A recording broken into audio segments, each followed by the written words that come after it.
قد من الله تبارك وتعالى عليهم بنصر وفتح، ومكن لهم بعد سنين طويلة من الجهاد والصبر ومجالدة أعداء الله، ووفقهم ومكنهم لتحقيق غايتهم، فسارعوا إلى إعلان الخلافة وتنصيب إمام.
Good evening.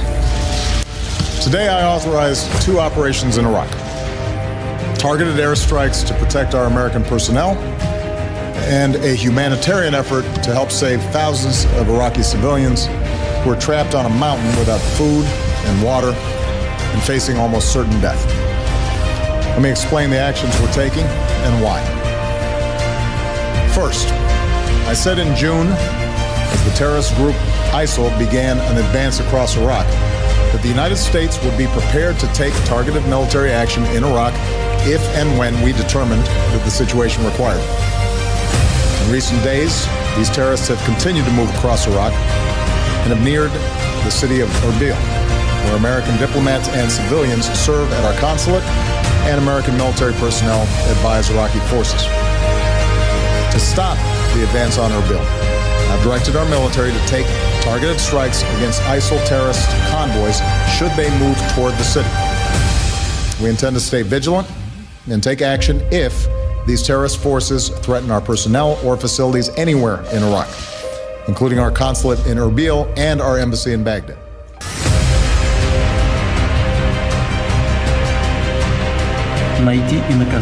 We will search for them everywhere, wherever they are hiding. We will find them in any spot on the planet, and we will punish them.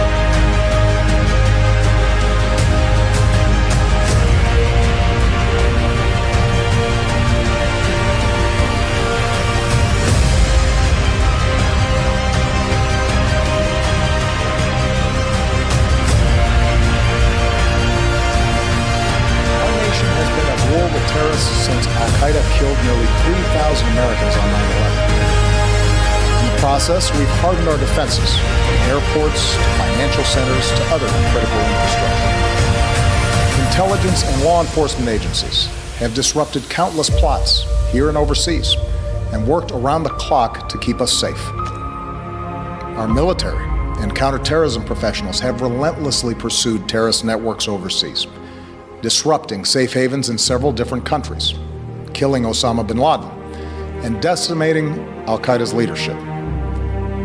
Over the last few years, however, the terrorist threat has evolved into a new phase. As we've become better at preventing complex, multifaceted attacks like 9/11, terrorists turn to less complicated acts of violence like the mass shootings that are all too common in our society. It is this type of attack that we saw at Fort Hood in 2009, in Chattanooga earlier this year, and now in San Bernardino.